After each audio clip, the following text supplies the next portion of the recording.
अटल जी का ऐसा व्यक्तित्व है कि उस व्यक्तित्व के बारे में तैयारी करके पढ़ के आपको आज के दौर में नेताओं जैसी फीलिंग नहीं आएगी। वो एक कवि थे, वो एक विराट व्यक्तित्व थे, तो उनको पढ़ते हुए नेताओं जैसी फीलिंग मतलब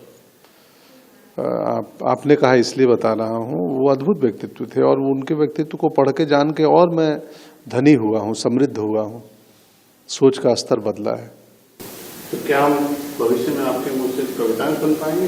जी बिल्कुल, भविष्य में नहीं वर्तमान में भी सुन पाएंगे कविताएं मुझसे। मनुष्य को चाहिए चुनौतियों से लड़े, एक स्वप्न टूटे तो दूसरा गढ़े। अटल जी की ही कविता है। सीरियस नोट, अटल जी के विरोधी भी अटल जी के बारे में वो ऐसे राजनेता थे, उनके सिर्फ विरोधी नहीं, उनके धुर विरोधी, घोर विरोधी भी उनका सम्मान करते थे और उनके मर्यादा, संसदीय मर्यादा का पालन करते थे। तो आप मुश्किल है भारतीय राजनीति में अटल जी का विरोधी ढूंढ निकालना हो, चाहे किसी दल में हो। जब स्क्रिप्ट आपके पास आई थी तो आपको क्या चीज थी जो इसको मोटिवेट किया, ये फिल्म करनी है? मैं पहले तो डरा हुआ था कि मैं न्याय कर पाऊंगा क्या, और मोटिवेट उनकी जर्नी, यात्रा अपने आप में मेरे प्रिय नेता रहे हैं। मैं 2 पॉलिटिकल रैलियां अटेंड किया हूं अटल जी की, और 2 ही किया हूं जीवन में। तो मैं सुनने जाता था, 500 मीटर दूर भीड़ में खड़ा होकर सुन रहा था। तो मुझे लगा ये अद्भुत व्यक्तित्व की जीवन गाथा है। लोग श्रद्धेय अटल बिहारी वाजपेयी को जानते हैं।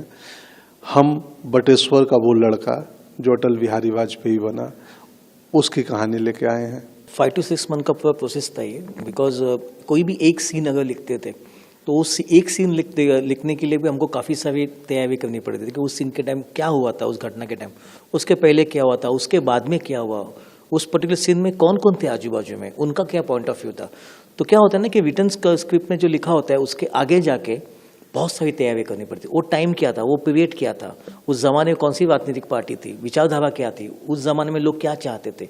तो इस सभी बातों का ध्यान रखना पड़ता था। कोई हम एक सीन लिखते थे तो आई थिंक आप सोचिए जब एक पूरी स्क्रीन पे लिखा गई तो उसमें बहुत सारी वो छोटी छोटी बातों का विचार किया गया।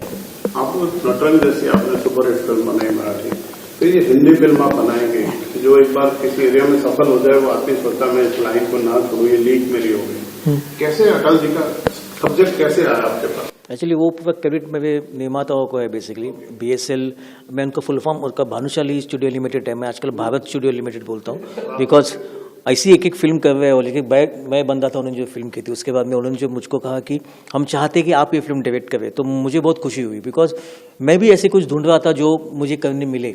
और जब वो ऐसी कहानी, ऐसे व्यक्तित्व की कहानी मेरे सामने मुझे मौका मिला करने के लिए, तो मैंने तो उस पर जम मारी, मैं करूँगा करके बोला। फिल्म को लिखते वक्त किसी किरदार का चेहरा था या पंकज जी के बारे में सोच थी अब शुरू से? नहीं, फिल्म का जो लिखने का जो शुरू हुआ, रिसर्च के पहले ही मालूम था ये पंकज जी रोल कर रहे हैं। Again this credit go to producers, because ये फिल्म का जो थॉट है कि अटल जी पे फिल्म बनानी है, उस पर पंकज जी काम करेंगे, ये मेरे आने के पहले से डिसाइड हुआ था।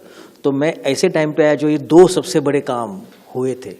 एंड अभी इन दोनों नाम के साथ, लाइक अटल जी का नाम था और पंकज जी के साथ काम करना, तो आई थिंक रिस्पॉन्सिबिलिटी और बढ़ गई थी मेरी कि कितना क्राफ्टिंग करना चाहिए, हर छोटा छोटा सीन, क्या क्या उसका प्रोडक्शन डिज़ाइन क्या होगा, उसका कैमरा क्या होगा, लाइटिंग क्या होगी, म्यूजिक क्या होगा। तो इस काफ़ी रिस्पॉन्सिबिलिटी और बढ़ गई जब ऐसे नाम जुड़ते हैं हमारे साथ ना, तो और भी क्राफ्ट किए जाते हैं हर एक सिंगल फ्रेम को।